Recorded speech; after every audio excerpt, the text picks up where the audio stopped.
অজুতে আমাদের যে সমস্ত ভুল ত্রুটিগুলো সচরাচর হয়ে থাকে সে বিষয়ে সামান্য কিছু কথা আর্জ করার ইরাদা রাখি। ওয়া মা তাওফীক ইল্লা বিল্লাহ। এই অজুর বিষয়ে আমাদের বেশ কিছু ত্রুটি, বেশ কিছু ভুল ভ্রান্তি হয়ে থাকে।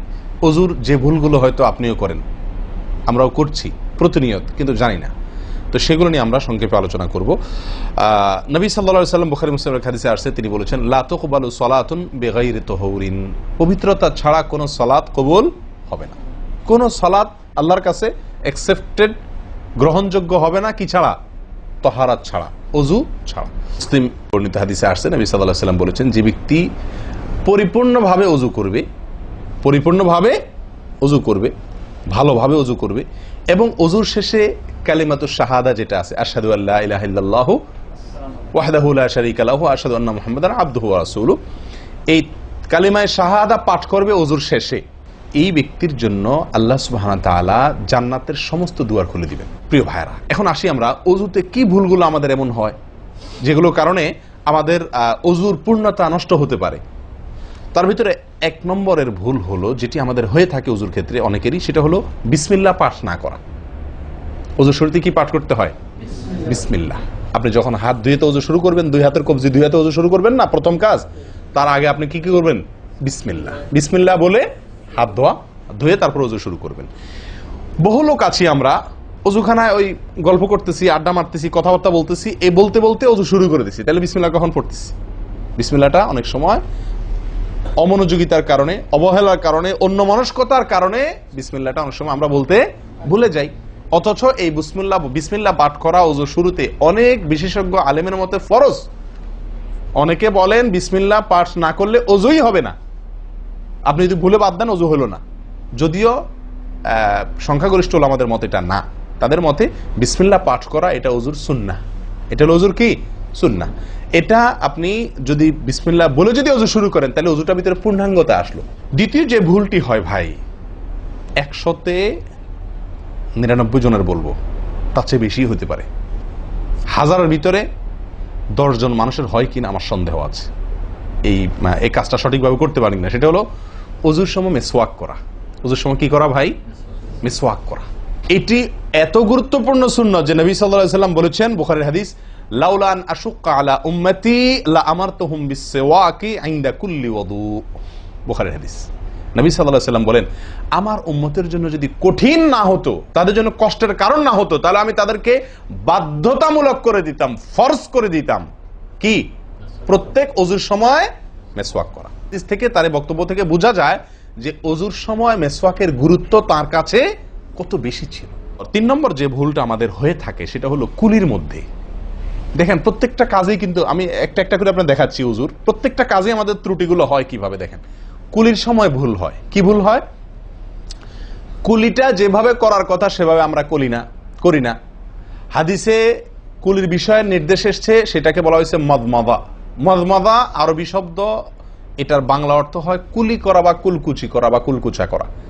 এই কুলি বা কুলকুচা এটা হলো মুখের ভিতরে আপনি হাতের কষে করে পানি নিয়ে মুখে নাড়বেন, এরপরে ফেলবেন, আবার হাতে নিবেন, কিছু সময় নাড়বেন, 1 সেকেন্ড হোক 2 সেকেন্ড হোক, এরপরে ফেলবেন।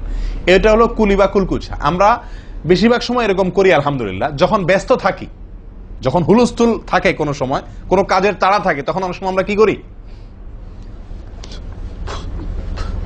হয় কি না হয় না? মুখে নিলাম আর ঢাললাম, মুখে নিলাম আর ঢাললাম। আমি জানি না আপনাদের হয় কিনা এরকম। আমি দেখছি এরকম অনেক সময় হয়। আপনারা একমত কিনা? নিলাম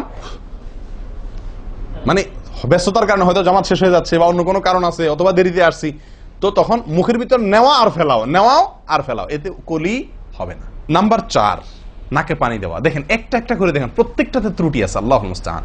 নাকে পানি দেওয়া। নাকে পানি দেওয়ার যে নির্দেশ আসছে হাদিসে, এটাকে বলা হয় ইস্তেনশাক। ইস্তেনশাক শব্দের মূল অর্থ হলো পানি টানা, নাকে পানি টানা। আমরা নাকে পানি টানি না, দেইও না। একটা হলো দেওয়া, একটা হলো ছিটানো, আর একটা হলো টানা। টানা হলো এ ক্লাসের অজুতে নাকে পানি টানবেন, বি ক্লাসের অজুতে নাকে পানি দিবেন, থার্ড ক্লাসের অজুতে নাকে পানি ছিটাবেন। আমি কি বুঝতে পারছি? তো তো আমরা বেশিরভাগ লোক থার্ড ক্লাসের উজু, সারা জীবন থার্ড ক্লাসের উজু করি। আপনি থার্ড ক্লাসের উজু করে আপনি জান্নাতে যাবেন? ফার্স্ট ক্লাসে থাকেও তো যাইতে কঠিন হয়ে যায়। আপনি থার্ড ক্লাসের উজু করে কিভাবে আপনি সালাতের খুলবেন, তালা খুলবেন, কিভাবে আপনি জান্নাতে যাবেন? অতএব ভাই, এই নাকে পানি দেওয়ার বিষয়ে সাবধান থাকতে হবে। দেখুন, নিয়ম হলো আপনি হাতের কোষে পানি নিয়ে নাকে ধরলেন, নাকে ধরে হালকা কি করবেন? টান দিবেন, হালকা টান দিবেন, হালকা টান। কারণ একটু জোরে টান হয়ে গেলে সেটা কি হয়ে যাবে? নাকের তালুতে উঠবে, আপনার কষ্টের কারণ হবে। শরীয়ত আপনাকে কষ্ট দিতে চায় না, শরীয়ত আপনাকে কষ্ট দিতে চায় না। আল্লাহ সুবহানাহু ওয়া তাআলা চান না আমরা কোনো কষ্টে নিপতিত হই। অতএব আমি এমন জোরে টান দেবো না যে নাকের তালুতে ওঠে, কিন্তু হালকা একটু টান দেবো যাতে করে অন্তত সামান্য একটু ভেতরে পানিটা যায়। নাকে পানি দেওয়ার উদ্দেশ্য আর কুলি করার উদ্দেশ্য এক। নাকে পানি দেওয়ার উদ্দেশ্য হলো নাকের ভেতরের যে ময়লাগুলা, ধারে কাছে যে ময়লাগুলো আছে, এগুলো যেন পরিষ্কার হয়ে যায়। আল্লাহর দরবারে দাঁড়াবো পরিচ্ছন্ন হয়ে, পবিত্র হয়ে। হ্যাঁ, এই জন্য নাকে পানি দেওয়ার নির্দেশ আছে। এখন আপনি যদি নাকে পানি কোষ নিয়ে ধরে একটু হালকা টান দেন, তাহলে ভিতরে কিছুটা পানি যাবে কি যাবে না? এটা আপনাকে করতে হবে। নাম্বার 2, এটা যদি আপনি করতে কষ্ট হয়, টান দিলে, আপনি আস্তে টান দিলেও উপরে উঠে যায়, তো দরকার নেই। তাহলে আপনি কি করেন? নাকে পানি দেন। নাকে পানি কিভাবে দিবেন? নাকটাকে অন্তত পানির মধ্যে কি করে রাখেন? চুবাই রাখেন, 1 সেকেন্ড চুবাই রাখেন। কিছু দূর পানি যাবে কিনা আমি কি বুঝাতে পারছি?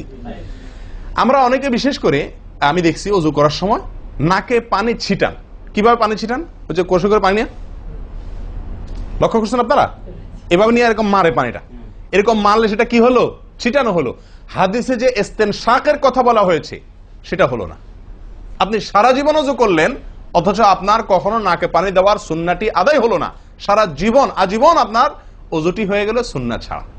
আরেকটি ভুল ভাই, নাকে পানি দেওয়া একটা আমল, নাক ঝাড়া আরেকটা আমল। নাকে পানি দেওয়া এটা একটা নির্দেশ, আর নাক ঝাড়া আরেকটা নির্দেশ। আমি কি বুঝাতে পারছি?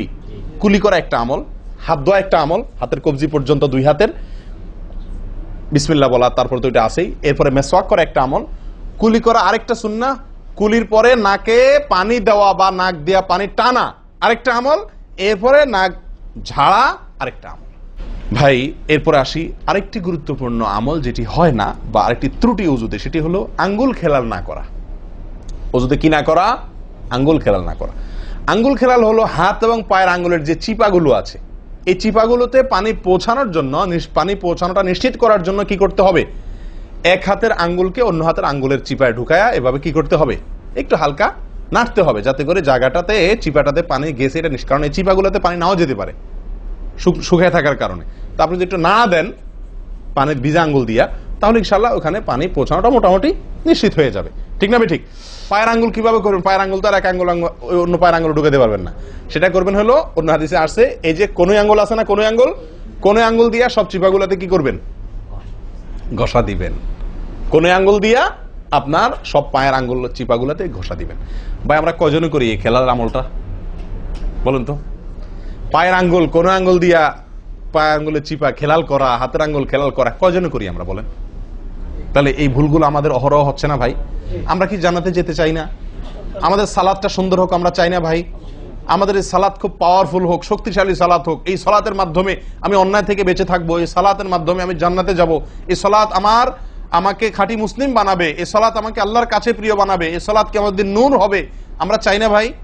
এগুলো যদি চাই তাহলে আমাকে ওযু সুন্দর করতে হবে, আর ওযু সুন্দর করতে গিয়ে এই ভুলগুলোর ব্যাপারে সাবধান হতে হবে। তাহলে আঙ্গুল খেলাল করা, পায়ের আঙ্গুল, হাতের আঙ্গুল আমরা করি না বললেই চলে ভাই। তো আজকে থেকে ইনশাআল্লাহ করব। তো ভাইয়ারা, ওযুর ক্ষেত্রে আরেকটি ভুল, এই যতগুলো ভুল বললাম এর ভিতরে বড় 2টি ভুল বলে ওযুর ভুলকে আমরা শেষের দিকে চলে আসছি।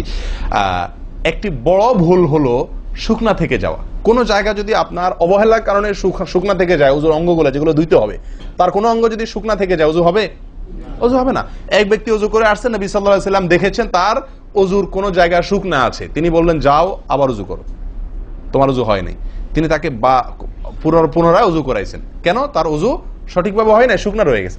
অনেক সময় দেখা যায় আমাদের অনেক ভাই ওযু করেন, ওযু করলে বেশ কিছু জায়গা, বিশেষ করে যে কোনই জায়গাটা, এই জায়গাটা দেখা যায় শুকনা থাকে। এই যে কানের লতির এই যে জায়গাটা, এখানে দেখা যায় একটু কি থাকে?